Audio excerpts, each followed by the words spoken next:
He's in good spirits. He's obviously going through the protocols to return to play. Obviously not this week, the week after. So he's been in a training and in a good mood and bouncing around, which is good. So we've just got to manage him, obviously, and he's just got to get through certain protocols in the next week. Of course. Speaking of which, Mikey Lewis was in protocols. Is he available for this one? Yeah, so Mikey's just got to get one more tick off. He has to see the specialist, and once we've got that, which we're confident he will, then Mike will be okay for Friday. I was going to ask about the confidence level. What rating would you put it at this point, a few days away from it? Of Mikey playing? Yeah. Yeah. I'm really confident. Obviously, you never know until you get the final approval from the specialist, which we'll get tonight. So, at this stage, I'm expecting Mikey to play.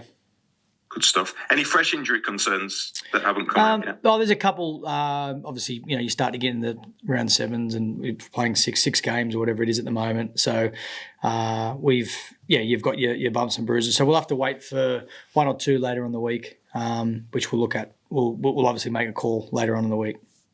Who do you bring back into contention for this one? Well, there's obviously 21 players in contention. We'll name a team tomorrow, and then obviously, as I said, there might be certain players that need to. We'll give them to captain's run to see where they're at. But what we've done the last couple of weeks has been really positive, and I'd expect most of those guys to take the field again. Corey Hall back in the mix for this? Yeah, certainly. Corey's in the mix. He's in the mix every week.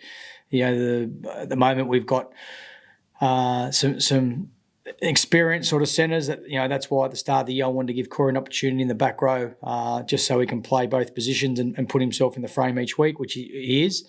But as I've spoken about, I mean, Corey's a player that we've got high hopes for in the future, and it's just at the moment we've got most of the guys fit, but as I said, that can change. Obviously Ollie's out, and there's a couple of other little concerns as well. When I say concerns, need to tick off. But Corey's certainly in the mix. Okay. Now I know we're a couple of weeks away from it yet, but we're fresh off the cup draw being made last night. It's a rematch of the final. I think it raised a few eyebrows when it came out. Your thoughts, your reaction when you saw it? Yeah, naturally great to get a home game. But yeah, we've got two important games before then, but the initial sort of reaction was it was really, really good to get a home game. But we've got two home games before that. Obviously the derby's the narrow focus for us.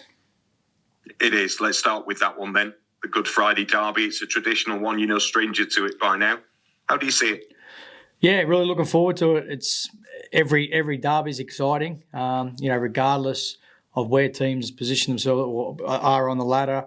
We obviously played FC in that first game, great atmosphere, and we're looking forward to playing them at home. Last year, we're extremely disappointed with the way we played at Craven Park, and we're obviously looking to make sure that we put in a better performance than we did last year in our home ground.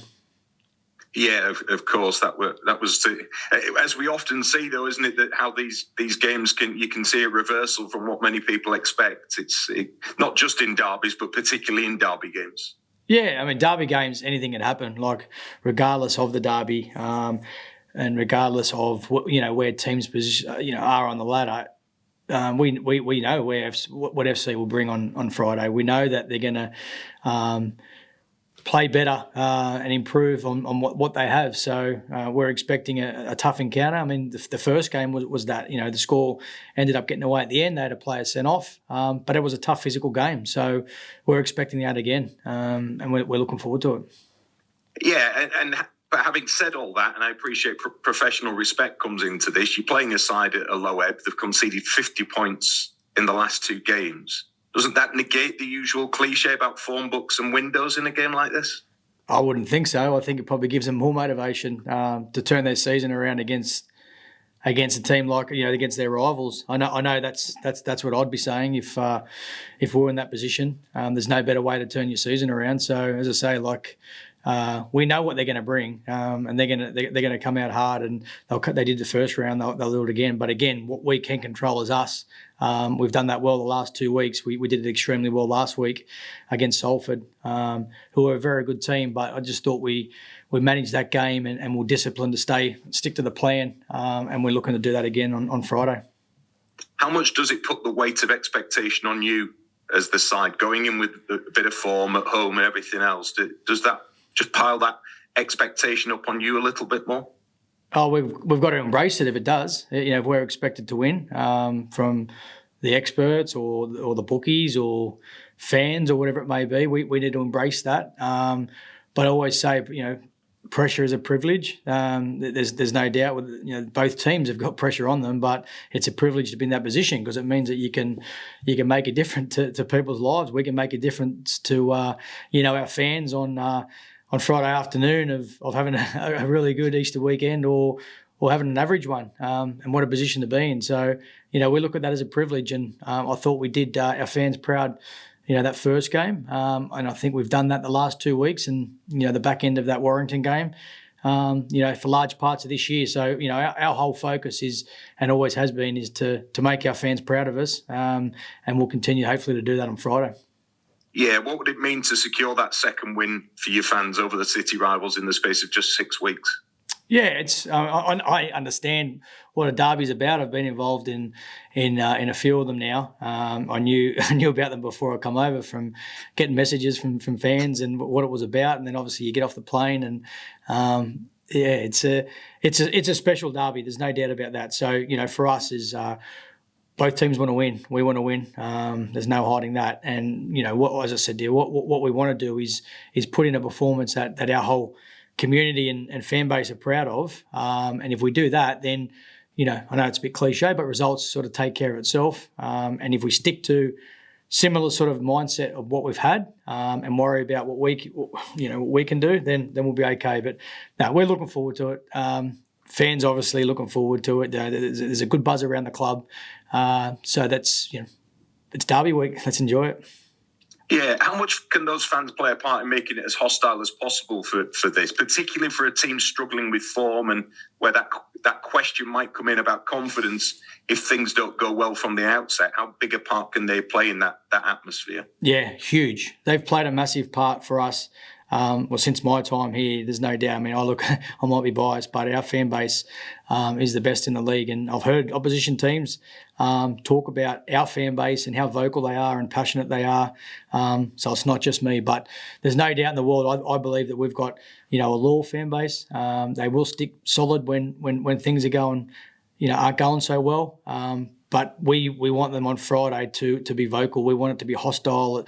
This is our home ground. And I think last year, to be honest, I don't think we gave them enough to get excited about. But we'd love an atmosphere. As soon as we get to the ground and the ground's buzzing, it's the players feel that. So again, let's get their voice. Be loud. But we need to give them something to enjoy as well. It's been 3 derby meetings before this one for you as head coach of Rovers now. You've nilled them in 2 of them. How much pride do you take in that? Oh, look, it's whenever a team, we hold a team to 0, it doesn't matter who it is. It's for us, as I said, I've said all along, we're a defence-focused team first. That's what we pride ourselves in. I don't want to sound cocky or anything like that, but there's no fluke in terms of the players holding other teams to 0. They work extremely hard at it. They work hard at training. It's something that we value. So regardless of who it is, naturally against your rivals, it's nice to do that. But we've got our KPIs internally, and a lot of it's based around the defence and what we do with our defence. And we've got Brett Delaney and Danny Ward, both doing a wonderful job there. But all coaches know and understand and value that our defence is our number one priority. Because for me, it says a lot about a team when you defend well. It says a lot about their character. And when things get tough, you go back to your defence. For us to win 4-0, 6-0, 8-0 is better than winning 36-24. We're a team, other teams might want to score 36 and happy to give 28. We're the opposite. And I think our fans sort of understand that now. And what I'm enjoying is, when we are holding teams out, our fans are getting behind us. So they're starting to value it as well. Not just the nice tries that are scored. Obviously, you need to score more points than the opposition, so that they're important as well. But it's our defence that we always focus on. It creates a different kind of mindset almost, doesn't it? Yeah, it does. It certainly does. For me, a strong defensive team says most of the time you've got strong characters in the group. And when things get tough, they're going to lean in.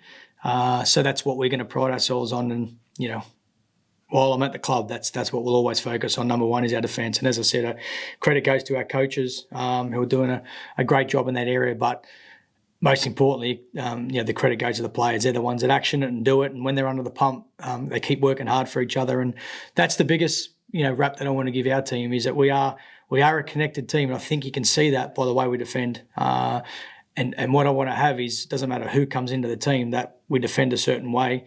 And pretty much it might not be pretty at times, but it's working hard for each other and doing whatever it takes. And as I say, that you can learn and visually see a team's character by the way they defend. Yeah. Now, you'd spoken about this before us chatting today, and you've touched on it as well already about what kind of FC side you might expect. You've warned about complacency for your players. How do you ensure it doesn't creep in when they are only human at the end of the day? Yeah, I think doing what we did today, what we've done yesterday is train hard and train to a level that we need to for a derby. We just spoke about that after the session then. It was a gritty session, but you need to do that. It's derby week and the players responded well. Standards and the areas that you value need to be at the highest level. So that's what we're looking at all week. And if they are, and you tick that off, then they're signs that you're heading in the right direction. If you don't tick those off, that's when you feel that complacency can set in. So I haven't seen anything seen indication at the moment to say that complacency is setting in. But for us, I've always said it, we want to be a consistent team that plays at a certain level every week. And even though we've had a couple of losses, we haven't been too far away.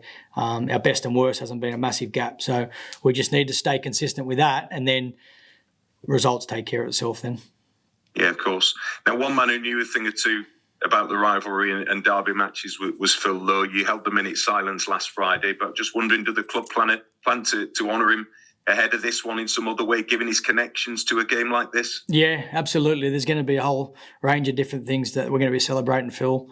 There's going to be a minute of applause before the game, but there's going to be a range of different things. So pretty much, obviously the club was saddened and many people were, as I said, saddened with the passing of Phil, and it was a shock, to some, even though Phil wasn't well.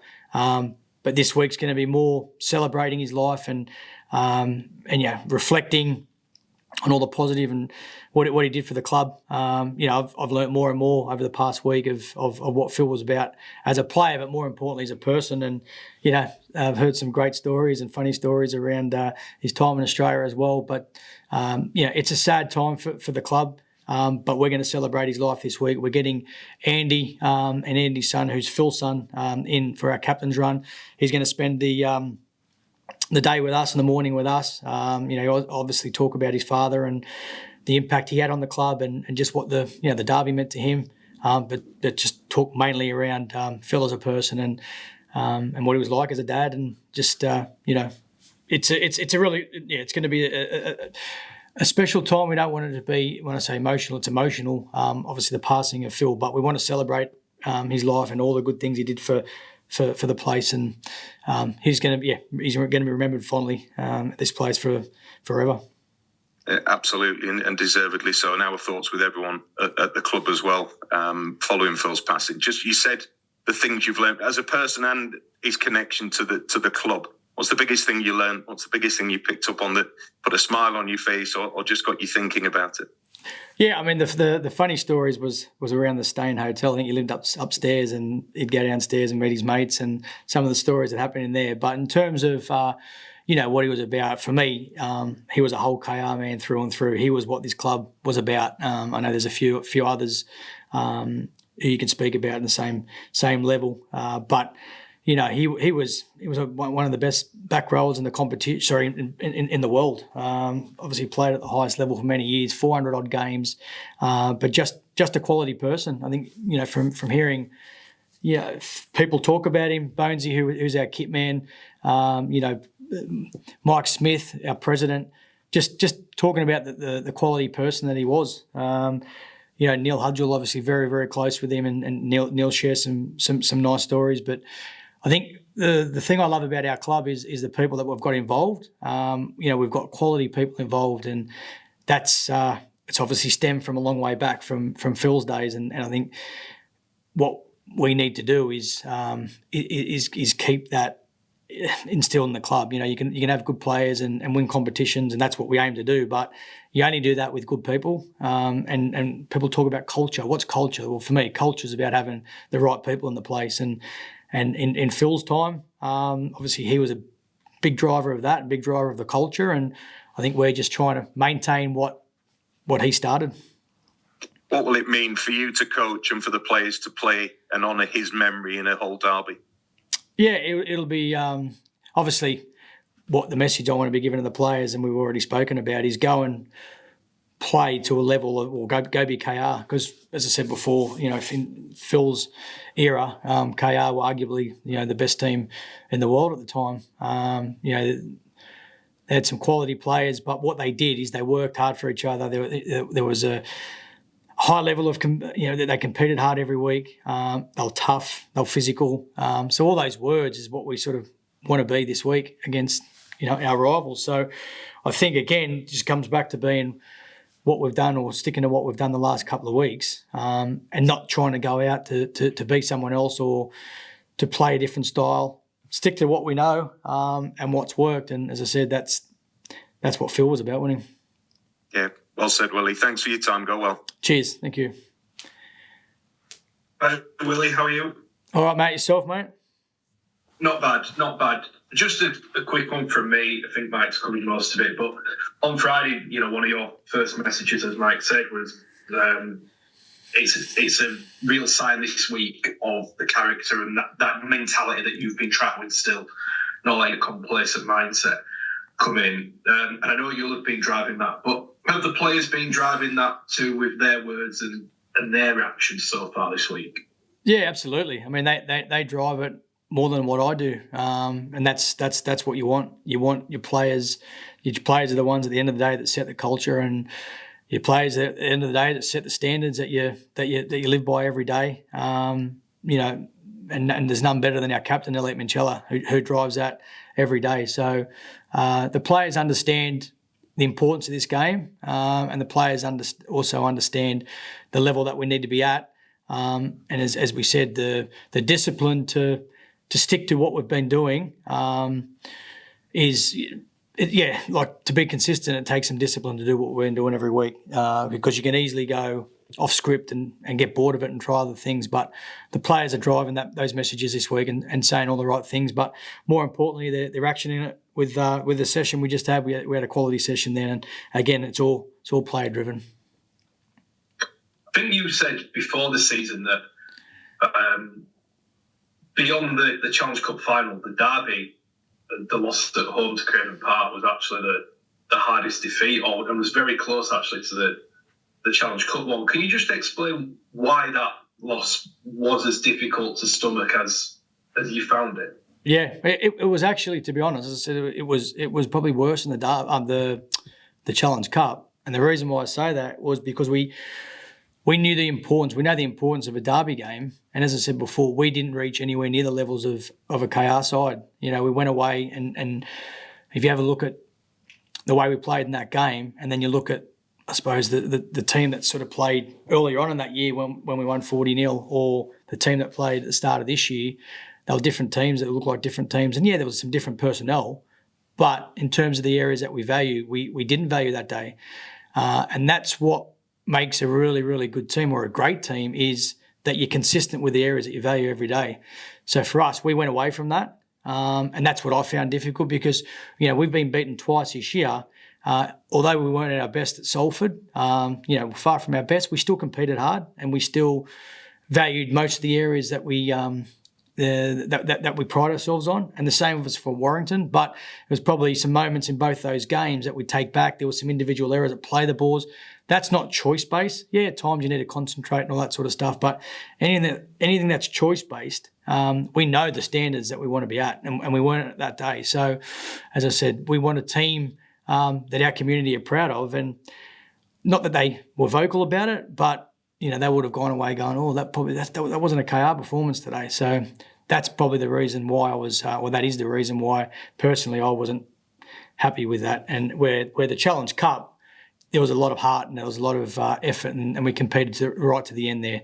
Again, moments in games which you can learn from, you got to learn the hard way, is easier to walk away from and learn than lack of effort or competing. And just finally, just on Hull FC, look, they're coming in for a lot of criticism at the minute, which is always going to happen after you've had the manner of the defeats they've had the last couple of weeks. From your perspective, are they hard to review, get a read on, prepare for, given you can't prepare for them to play like they have done the last 2 weeks? You've got to prepare for the best version of them, haven't you? But without seeing it, it must be quite hard to know precisely what they're going to do that really going to challenge you the most. Yeah, I mean, we've got an understanding of how we think they're going to play. Obviously, they've had some games. I mean, against us, they played Catalans, Warrington, games that they were in, and then they've had games, obviously, that they were in the wrong end of the scoreboard. So how do you plan that? Well, for us, it's work on yourselves more than looking at an opposition. As I said before, regardless of where they are on the ladder or what form they're in, they'll be coming to a place on Friday that's going to be buzzing. Hopefully, sun's out shining, and there's going to be an entertaining game for everyone to watch. They'll get up for that. We know that. But again, we're not going to worry too much around what they're going to do or not going to do. It's purely around what we can control. And as I said before, what we can control is our attitude, it's our discipline, and it's being consistent with what we've done. Brilliant. Cheers, Willie. Cheers, mate. Hi, Willie. It's Gary. All right. Hey, Gary. Good, mate. Yourself? Yeah, good. Thank you. Do you feel, or would it be fair to say that over the past few years, the dynamic around the whole derby is changing, that Hull care have gone from hoping they'll win to expecting to win one? Oh, I mean, I can only talk from when I've been here. Obviously, with where we finished last year, I suppose the expectation would be now that we're expected to win and where FC are at the moment. But as I said, not too fussed around all that. I mean, people have got their opinions. Bookies give odds. Experts give their opinion. That's what they're paid to do. I've seen it so many times. If you go in with the wrong frame of mind, regardless of prices and bookie prices and all that sort of stuff, you're going to get rolled by a rival opposition. And we've got control in how we approach that and how we turn up on game day, and that's what we're going to try and focus on, mate. You spoke before about the crowd at Craven Park almost becoming tactically aware. Do you feel, or do you believe that on Friday that'll go completely out the window? It'll just be the crowd beat them, basically. No matter what you do, just beat them. I missed the start. Sorry, mate. You were saying before about the crowd at Craven Park almost becoming tactically aware and things like that. Do you feel that on Friday that the atmosphere will just be a case of beat Hull FC no matter what you do? Yeah, definitely. I mean, all the crowd want us to do is win, and naturally they want a performance that they're proud of. We can control that. We can control what we do. I think I've said it before. The relationship, I think, between the players and the fans, is, I love watching it because there's communication. I know it sounds weird, but there's a communication there, and there's a lot of messages around when, as I said before, when we defend a line, and we're back-to-back sets and 12 to 18 tackles, the crowd get behind that. That's their way of saying thank you. That's their way of acknowledging that hard work and what the guys have done. That's an East Hull mentality. And now, before that probably wasn't the case, but they're valuing and understanding what our team is about and what we value. So if we do that again, as I said, we weren't resilient last year. we didn't compete as hard as what we normally would. So it was very quiet, so it was pretty much a standoff, that's how I look at it. But what we want on Friday is when we get to the ground, is that place to be buzzing and the fans to be in full voice, because, as I said, we lift, the players lift. There's no doubt about that when they're vocal, and it's intimidating for opposition teams. So let's make it as intimidating as we can for our opposition this Friday. And lastly, as a coach and as a person, do you almost feel sorry for another coach when their team's like shipping 50 points every week and suffering a run of really bad defeats? As a fellow coach, do you always feel sorry for that coach in charge of that team? Oh, I mean, you always, if you're a decent human and you got respect, which we all do for each other, then you never want to see coaches lose their job or anything like that. It's not nice. So every coach is going to be in that position one day. So, but on the other hand, you obviously want to win. That's the end of the day. Yeah. You want to win. So that's all we can focus on, and I can focus, and obviously Tony's going to be focusing on winning as well. But Tony's been in this position before, and there's on the other side, there's no more experienced coach to help FC and get FC out of it. So, as I said, I respect Tony and what he's done. He's the most experienced coach in the game, but we both want to win.